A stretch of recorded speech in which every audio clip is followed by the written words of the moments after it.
Sugar के मरीज अचानक से बेहोश क्यों हो जाते हैं और सर ऐसे में क्या करना चाहिए? शुगर अर्थात डायबिटीज़ के मरीज हमारे अस्पतालों में, ओपीडीज में, चिकित्सालयों में प्रायः बेहोशी की अवस्था में लाए जाते हैं। परिवार एकदम हड़बड़ाया होता है, मरीज के मुंह से झाग निकल रहा होता है, वो डीप ब्रीदिंग कर रहा होता है, गहरी सांसें ले रहा होता है और मूर्छित अवस्था में होता है, जगाने पे नहीं जगता। तो दिमाग में तुरंत ये बात आनी चाहिए कि क्या हुआ है, शुगर या तो बहुत ज़्यादा लो हो गई है या बहुत ज़्यादा हाई हो गई है। 90% चांस होता है कि शुगर लो हो गई होगी, इसको हाइपोग्लाइसीमिया कहते हैं। उसके लिए बहुत ही सरल सा टेस्ट है, तुरंत प्रिक मेथड से शुगर कर लीजिए ग्लूकोमीटर से, और अगर उनकी शुगर 50 से कम आई है तो इसका मतलब है कि उनका शुगर कम हो गया है, जिसको हाइपोग्लाइसीमिया कहते हैं। तुरंत हमें क्या करना होगा, एक आईवी लाइन स्टैब्लिश करनी होगी, इंट्रावेनस लाइन स्टैब्लिश करके 25% ग्लूकोज की ड्रिप लगानी होगी। अगर बाई चांस ऐसा है कि आईवी लाइन नहीं मिल पा रही है तो ऐसे में इमरजेंसी में एक ग्लूकागॉन का इंजेक्शन होता है, वो हर अस्पताल में होना चाहिए, नर्सिंग होम में होना चाहिए। इंट्रामस्कुलर इंजेक्शन होता है 2 ml का, उसको लगा सकते हैं इंट्रामस्कुलर। वो भी अगर उपलब्ध नहीं है हमारे पास तो घर में चीनी होगी, कोई रुमाल होगा, रुमाल को गीला कर ले, उसमें थोड़ी चीनी डाल लें, पोटली बना ले और पोटली बना करके गाल के अंदर के हिस्से में ऐसे ऐसे करके उसको रगड़ें। जब रगड़ेंगे तो गाल की सतह से चीनी एब्जॉर्ब होगी और एब्जॉर्ब होकर के ब्लड में मिलेगी, शुगर का लेवल बढ़ेगा और धीरे से मरीज अपनी आंख खोल लेगा। तब तक आप ड्रिप व्रिप लगाने की कोशिश करें, उसको 25% ग्लूकोज देने की कोशिश करें। अब बारी आती है कि ये सब करने के बाद भी शुगर का मरीज आंख नहीं खोल रहा तो क्या हो सकता है। दूसरी कॉमन प्रॉब्लम होती है शुगर के मरीज में, जिसको कहा जाता है डीकेडी। क्या कहते हैं? डीकेडी। डीकेडी का फुल फॉर्म क्या है? डायबिटिक किडनी डिजीज या सीकेडी, क्रोनिक किडनी डिजीज। प्रायः शुगर के मरीजों में देखा गया है कि शुगर लंबी बीमारी होती है, 10 साल चलती है, 20 साल चलती है, 30 साल चलती है, 40 साल चलती है, और आदमी कभी कभी स्टेप्स में काम करता है। कभी कभी उसका मन हुआ शुगर कंट्रोल करनी है तो महीने, 2 महीने, 6 महीने, साल भर बहुत सात्विक भोजन खाएगा, मीठा नहीं खाएगा, ब्रेड नहीं खाएगा, टेड फूड नहीं खाएगा, बेकरी प्रोडक्ट्स नहीं खाएगा, जिम जाएगा, फिजिकल एक्टिविटी करेगा, तो फिर वो अपने ढर्रे पे आ जाता है, फिर चावल खाना शुरू कर देगा, आलू खाना शुरू कर देगा।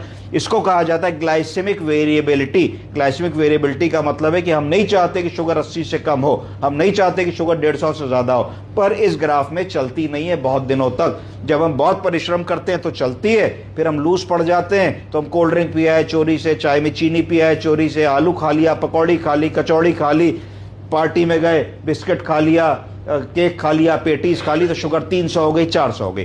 तो ये जो चोट पड़ती है शुगर की बीमारी की हमारी बॉडी के ऊपर अर्थात किडनियों के ऊपर, ग्लाइसेमिक वेरिएबिलिटी से, इससे किडनी के फंक्शन कम होने लगते हैं। जब किडनी का फंक्शन कम होने लगता है तो उसको किडनी डिजीज कह देते हैं। किडनी डिजीज 2 प्रकार की हो सकती है, एक 2 दिन में हो जाए और एक धीरे धीरे 10 साल में हो, क्योंकि किडनी की बीमारी की डिजीज धीरे धीरे 10 सालों में होती है, 15 सालों में होती है, तो इसको धीरे धीरे क्रोनिक किडनी डिजीज कहा जाता है। तो ये जो चोट किडनी पर लगी इससे क्रोनिक किडनी डिजीज होगी। अब क्या हुआ कि किडनी का काम है कि ब्लड की सफाई करे, जो भी हम खाना खा पी रहे हैं वो कुल मिला के एब्जॉर्ब होकर के ब्लड के माध्यम से ग्लूकोज, कार्बोहाइड्रेट, फैट और स्टार्च में ब्रेक होता है और शरीर में एनर्जी पहुंचाता है, और ब्लड को किडनी साफ करती है। जब ब्लड को साफ करती है तो वेस्ट प्रोडक्ट को पेशाब के माध्यम से हम बाहर एक्सक्रीट कर देते हैं। वेस्ट प्रोडक्ट क्या होता है? Blood urea, serum creatinine, blood urea nitrogen, ammonia, ये सारे वेस्ट होते हैं। जब किडनी धीरे धीरे बिगड़ने लगी तो क्या होने लगा कि हमारा जो वेस्ट का एक्सक्रीशन है वो पुअर हो गया। उससे क्या हुआ? उससे ये हुआ कि आपका धीरे धीरे urea, creatinine, blood urea nitrogen बढ़ा रहने लगा, और धीरे धीरे बढ़ा रहने लगा तो आपकी एक्टिविटीज धीरे धीरे स्लो हो गई, तो ये किडनी डैमेज के लक्षण आने लगे। तो ऐसे मरीजों में कई बार ऐसा होता है कि जब मरीज आपके पास ओपीडी में लाए जाते हैं तो उनका क्रिएटिनिन बहुत ज्यादा निकलता है, यूरिया बहुत ज्यादा निकलता है, जिसके कारण भी उनकी चेतना नहीं होती है। तो जब आप उनका किडनी का टेस्ट कराते हो, यूरिया क्रिएटिनिन केएफटी कराते हो, तो एकदम से लगता है अरे इसका तो क्रिएटिनिन 7 आ गया, 8 आ गया, 9 आ गया। तो अब प्रश्न दिमाग में आता है कि कल भी तो 7 हुआ, अगर आज 8 आया तो कल तो चल रहा था। तो इसका मतलब है थ्रेशोल्ड, हर बीमारी का एक थ्रेशोल्ड होता है। इसका मतलब है कि ये व्यक्ति 7 क्रिएटिनिन पे भी चल पा रहा था पर आज 7.4 पे मूर्छित हो गया। तो ये दोनों चीजें किडनी के मरीजों में हमको बहुत ज्यादा ध्यान देनी होगी। एक चीज और ध्यान देनी होगी, किडनी के मरीज में शुगर बार बार लो क्यों होती है, हमेशा याद रखिए। इसलिए लो होती है क्योंकि जब किडनी की कार्यक्षमता गिर जाती है तो उसको कहा जाता है कि ईजीएफआर कम हो गया। ईजीएफआर का मतलब है एस्टिमेटेड ग्लोमेरुलर फिल्ट्रेशन रेट। इसका मतलब है कि मैं आपको शुगर की रोज एक गोली खाने को कहता हूं कि साहब 1 ग्राम की रोज गोली खाओगे। क्यों रोज कहता हूं ओडी डोज?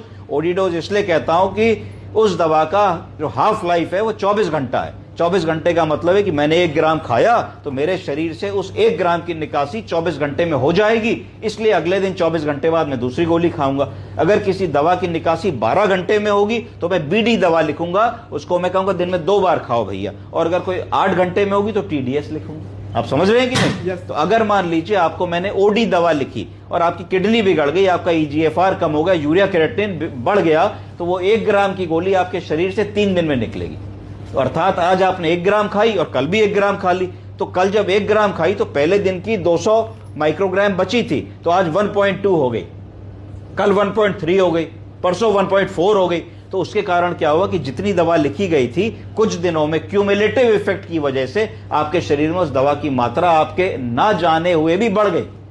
तो यहां ड्रग टाइट्रेशन की जरूरत थी। यह भी दूसरा कारण हुआ कि रिकरेंट हाइपोग्लाइसीमिया हुआ, शुगर बार बार लो होने लगेगी, आपकी इच्छा के विरुद्ध लो होने लगेगी, आपको पता भी नहीं लगेगा, और इस तरीके के हाइपोग्लाइसीमिया के एपिसोड्स आएंगे। जब भी लो शुगर का मरीज आए तो कम से कम इन बातों का आप लोगों को ध्यान जरूर देना चाहिए। समझ गया? आपका प्रश्न उत्तर हो गया? चलो, थैंक यू सर।